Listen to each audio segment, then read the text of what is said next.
శ్రీ మహాగణాధిపతయే నమః. శ్రీ గురుభ్యో నమః. ప్రాణాయామం. ఈ ప్రాణాయామం సధూమ విధూమ సగర్భ అగర్భ సలక్ష అలక్ష భేదాలతో 6 విధాలు. ప్రాణాయామంలో సమానమైన యోగం ప్రాణాయామమే తప్ప మరొకట్లేదు. రేచక పూరక కుంభకాలు కలిపి ఒక ప్రాణాయామం.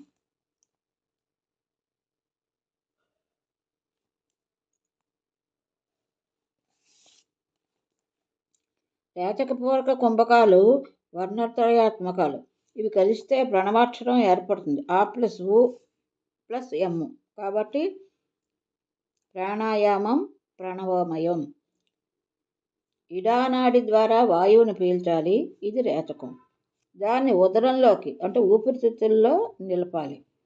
ఇది పూరకం. పింగళానాడి ద్వారా మెల్లగా షోడశ మాత్రా కాలంలో నిశ్వసించాలి. ఇది కుంభకం. ఇది సధూమ ప్రాణాయామం.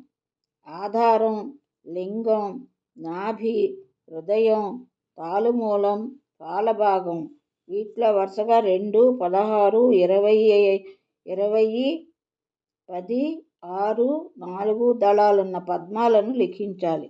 నాసాంతకంలో పాల మధ్య భాగంలో ఢ, ఫ, క, ఠ వర్ణాలను రచించాలి. అచ్చులను కంఠ ప్రదేశంలో పొందుపరచాలి. హం, షం అనే తత్వాయుక్త వర్ణాలను సర్వత్రా ఉంచాలి. ఇలాగ వర్ణమూర్తిని భావించి నమస్కరించాలి. వర్ణస్వరూపిణ్ణి ధ్యానించాలి. ఆ దేవి అరుణకమలవాసిని.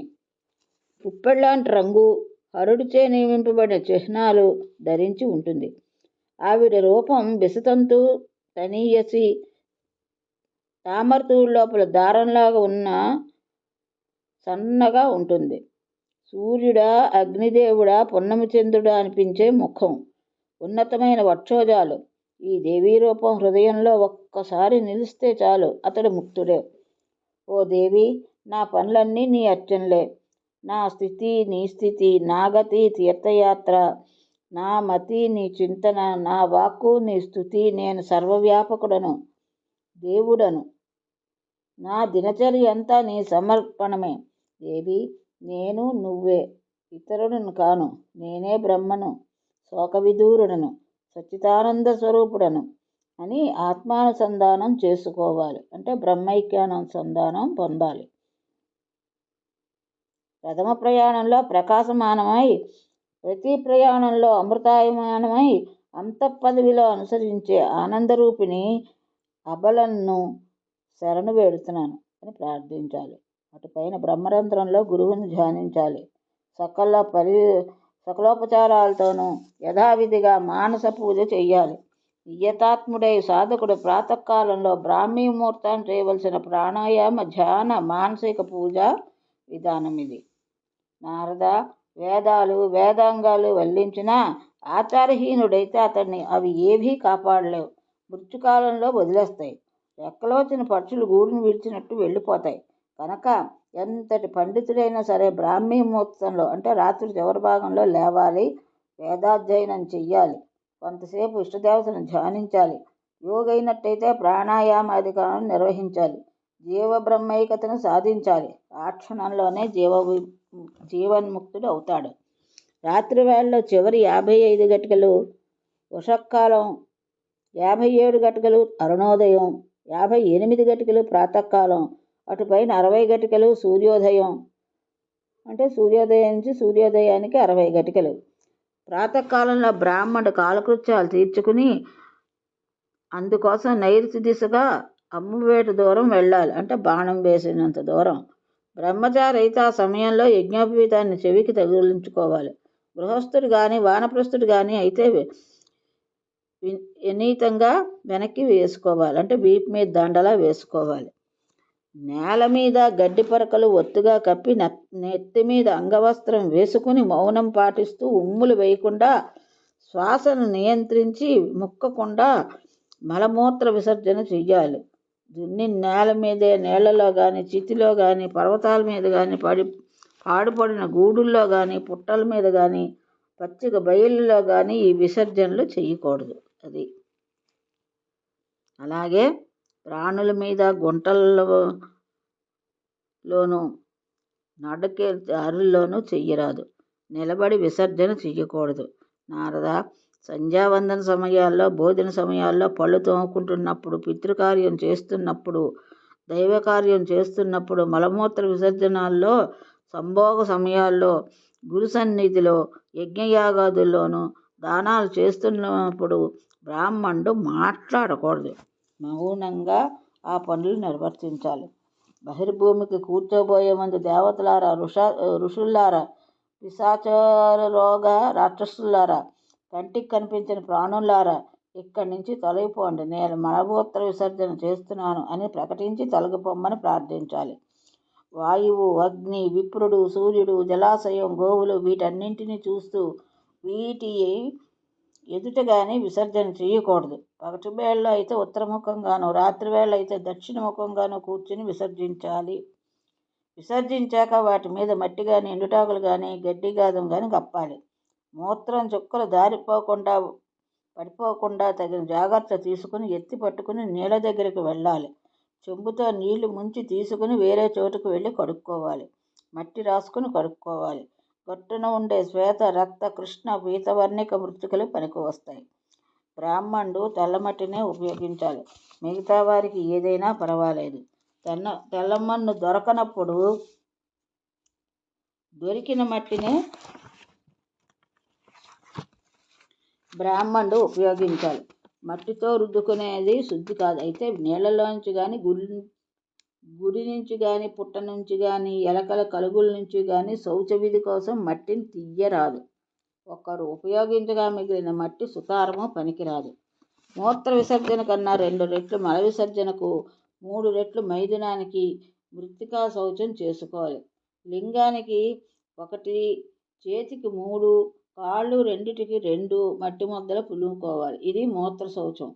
మల విసర్జన శౌచానికి రెట్టింపు. లింగదేశంలో 2, గుద ప్రదేశంలో 5, చేతికి 10, కాళ్ళు రెండిటికి కలిపి 7 మట్టి ముద్దలు అవసరం అవుతాయి. ముందుగా ఎడం పాదానికి, తర్వాత కుడి పాదానికి మృత్తికను పులుముకోవాలి. శౌచక్రియం ఇది.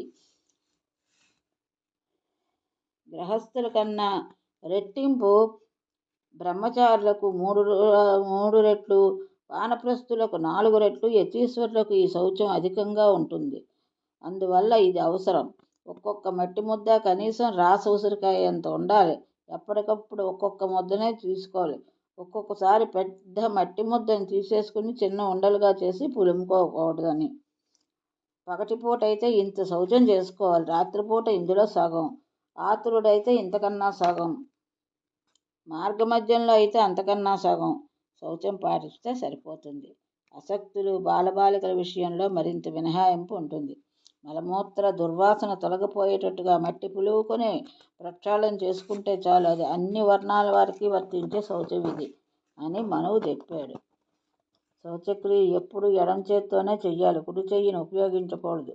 శరీరంలో బొడ్డు కింద భాగాన శుద్ధి చేయవలసి వచ్చినప్పుడు ఎడమ చేతిని, బొడ్డుకు పై భాగాన్నైతే కుడి చేతిని ఉపయోగించాలని నియమం.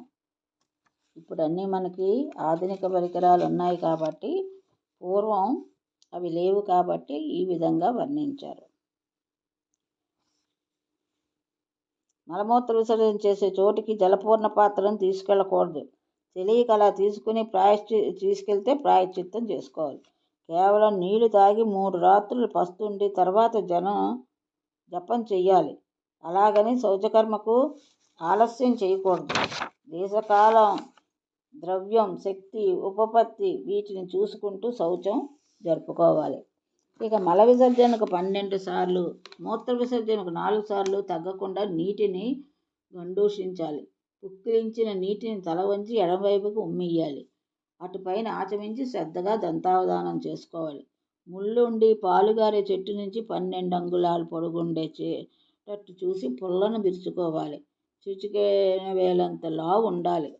ఇవి కొసని కుచ్చులాగా నలగొట్టి నమిలి పళ్ళు శుభ్రంగా తోముకోవాలి. కడిమి, బర్రింక, మామిడి, మేడి, బొద్దుగ, వేప, రేగు పుల్లలను ప్రశస్తం. పుల్ల విరుచుకునేటప్పుడు చెట్టును అన్వాదాయ మంత్రంతో ఇలా ప్రార్థించాలి.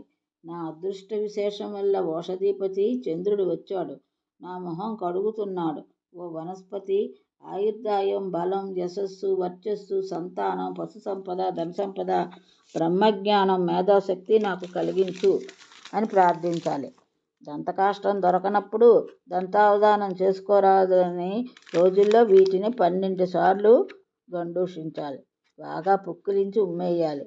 పాడ్యమి, అమావాస్య, షష్ఠి, నవమి, ఏకాదశి, రవివారాల్లో దంతాలకు పుల్ల తగిలించకూడదు. 7 తరాలు నశిస్తాయి. దంతావధానం అయిన తర్వాత నోరు పుక్కిలించి కాళ్ళు కడుక్కుని పరిశుభ్ర జలాన్ని ముమ్మారు ఆచరించాలి. తడిబొటన వేలు, చూపుడు వేళ్లతో 2 సార్లు నాసికాపుటాలను తుడుచుకోవాలి. అనామిక వేళ్లతో కళ్ళు, చెవులు తుడుచుకోవాలి. అంగుష్ట కనిష్టకాలతో బొడ్డు కూడా తుడుచుకోవాలి. తడి అరచేతితో గుండె మీద, తడి వేళ్లతో శిరస్సు మీద మార్జనం చేసుకోవాలి. దంతావధానం చేసినప్పుడు ఇన్ని నియమాలు పాటించాలి. నారద, శుద్ధము, స్వార్థము, పౌరాణము, వైదికము, తాంత్రికము, శ్రౌతము అనే ఆచమనం 6 విధాలు. మలమూత్ర శౌచం తర్వాత చేయవలసింది శుద్ధాచమనీయం. అచాంతంలో అంటే వైదిక విధుల్లో స్మార్త పౌరాణిక చమనాలు, బ్రహ్మయజ్ఞాదుల్లో శ్రౌత వైదికాచమనాలు, అస్త్ర విద్యాది సమయాల్లో తాంత్రికాచమనాలు చెయ్యాలి.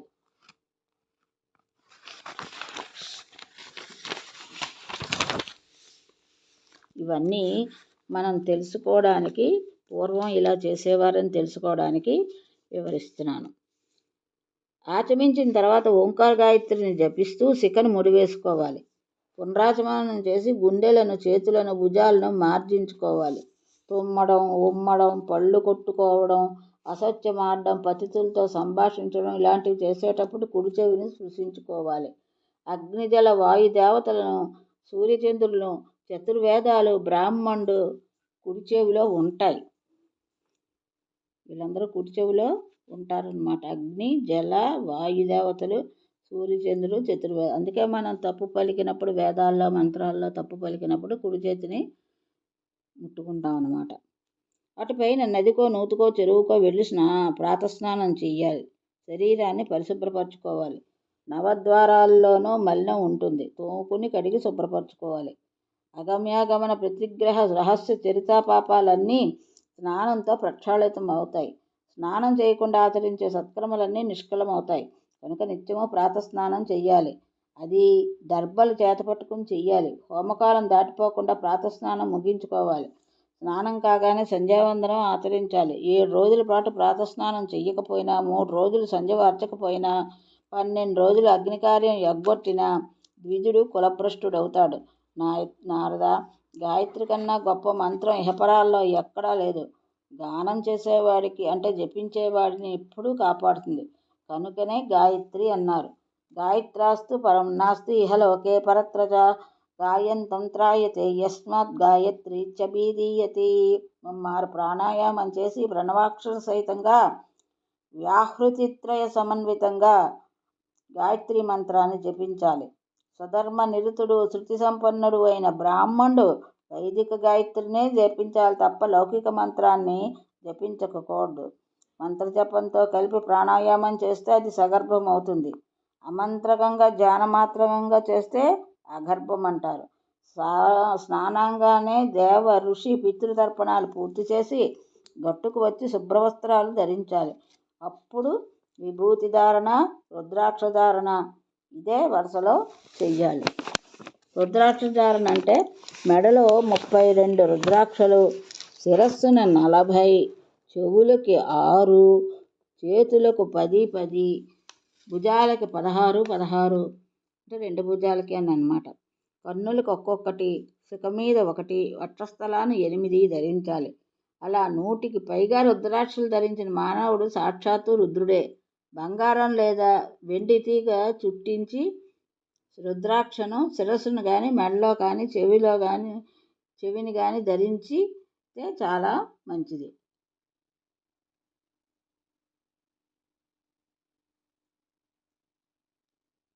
యజ్ఞోపవీతానికి ధరించవచ్చు, చేతులు కట్టుకోవచ్చు. ఎక్కడ ధరించినా నిర్రాజ్యమైన భక్తితో మాత్రమే ధరించాలి, ఆనందంగా ధరించాలి. రుద్రాక్ష ధారణ శివజ్ఞాన సాధనం. శిఖ మీద ధరించేటప్పుడు తారతత్వాన్ని స్మరించాలి. చెవులకు తగిలించుకునేటప్పుడు శివపాత్రులాగా భావించాలి. యజ్ఞోపవీతానికైతే వేదాలను ధ్యానించాలి. చేతులను కట్టుకున్నప్పుడు దశ దిశలను భావించాలి. మెడలో వేసుకున్నప్పుడు సరస్వతిని, అగ్నిని స్మరించాలి. అన్ని ఆశ్రమాల వారు, అన్ని వర్ణాల వారు ఈ రుద్రాక్షలను ధరించవచ్చు. విప్రుడు మాత్రం మంత్రపూర్వకంగానే ధరించాలి. రుద్రాక్షలు ధరించిన వాడు సాక్షాత్తు రుద్రుడే అనడంలో సందేహం లేదు. చూడకూడనివి చూసినా, వినకూడనివి విన్నా, అనకూడనివి అన్నా, చేయకూడనివి చేసినా అన్ని పాపాలు రుద్రాక్ష ధారణతో తొలగిపోతాయి. ఇతడు ఏది తింటే అది దేవుడు తిన్నట్టే, ఏది తాగితే అది శివుడు తాగినట్టే, ఏది వాసన చూస్తే అది శివుడు వాసన చూసినట్టే. ఇంత పవిత్రమైనటువంటి రుద్రాక్షలు ధరించడానికి సిగ్గుపడితే కోటి జన్మలకైనా మోక్షం కలగదు. రుద్రాక్షలు ధరించిన వారికి చూసి పరిహసించేవాడిని శంకర జన్మ అనడంలో సందేహం లేదు. రుద్రాక్షలు ధరించడం వల్లనే రుద్రుడికి రుద్రత్వం, బ్రహ్మకు బ్రహ్మత్వం, మునులకు సత్య సంకల్పత్వం సిద్ధిస్తున్నాయి. రుద్రాక్ష ధారణ కన్నా పవిత్ర కార్యం మరొకట్లేదు కనుక రుద్రాక్షలు ధరించిన వారికి భక్తితో ఏది దానం చేసినా దాత సర్వపాప విముక్తుడై శివసాయుధ్యం పొందుతాడు. శ్రాద్ధకాలంలో రుద్రాక్షధారిని భక్తగా పెట్టుకుంటే పితృదేవతలు సంతోషిస్తారు. రుద్రాక్షదారులు కాళ్ళు కడిగి శిరస్సును జల్లుకుంటే లోపల పుచ్చుకున్న పాప విముక్తి, శివలోక సంప్రాప్తి ఖాయం. రుద్రాక్షను పొదిగిన ఏ ఆభరణాన్ని ధరించినా చాలు. సిగ్గుపడుతూ పైకి కనిపించనీయకుండా ధరించినా పర్వాలేదు. సమంత్రకంగానో అమంత్రకంగానో ఎలాగో అలా ధరిస్తే చాలు. పాప విముక్తి, జ్ఞానప్రాప్తి నిశ్చయంగా కలుగుతాయి. రుద్రాక్షల మహిమను వర్ణించి చెప్పడం ఎవరి వల్ల కాదు. ధరించవలసిందే, అనుభవంతో తెలుసుకోవలసిందే.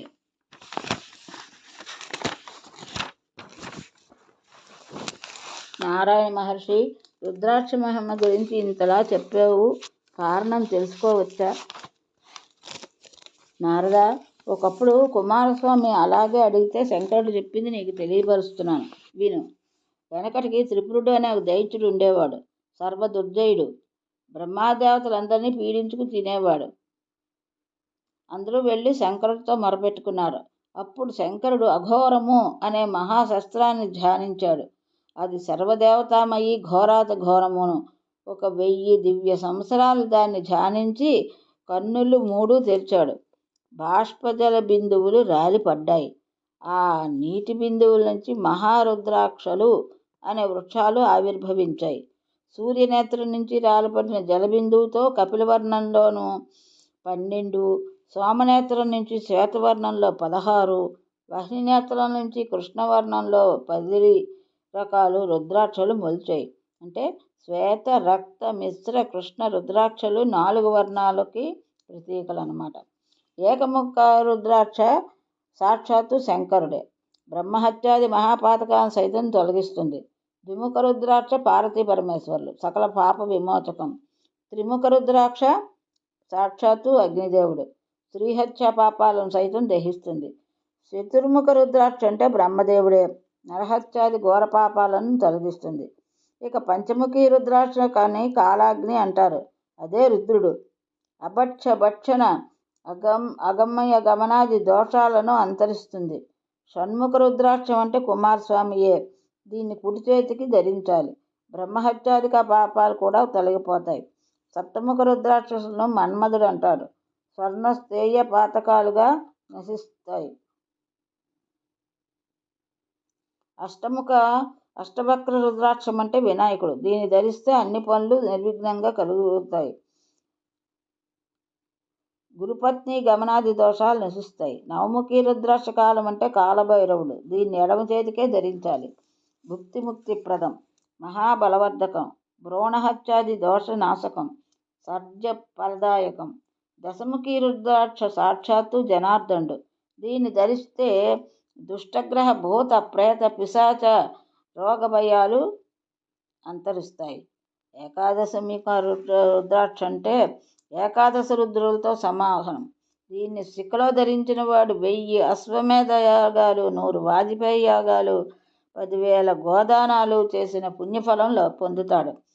ద్వాదశాదిత్య రుద్రాక్ష దొరికితే ద్వాదశాదిత్యులు చేతికి అందినట్టే. దీన్ని చెవికి ధరించాలి.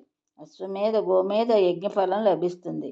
క్రూర జంతువులు, క్రూర పురుషుల భయాలు తొలగిపోతాయి. అధివ్యాధులు దరికి రావు. 13 ముఖాలున్న రుద్రాక్షను ధరించిన వాడు సాక్షాత్తు కార్తికేయుడే అవుతాడు. ఇది సర్వవాంఛాప్రదం. పట్టిందల్లా బంగారమే అవుతుంది. మాతృహత్యాది పాపాలు సైతం తొలగిపోతాయి.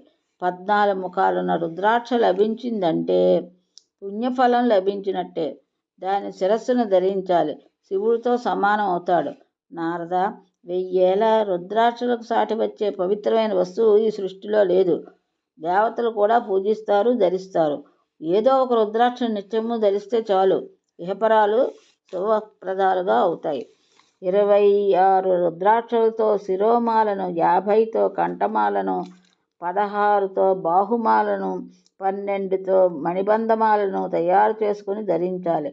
27 కానీ, 50 కానీ, 108 కానీ రుద్రాక్షలతో జపాలను చేసుకోవాలి. వీటిలో అష్టోత్తర శతరుద్రాక్ష జపమాల ఉత్తమోత్తమం. ఈ జపమాలను ధరించవచ్చును కూడా. క్షణకాలము అశ్వమేధం చేసినంతటి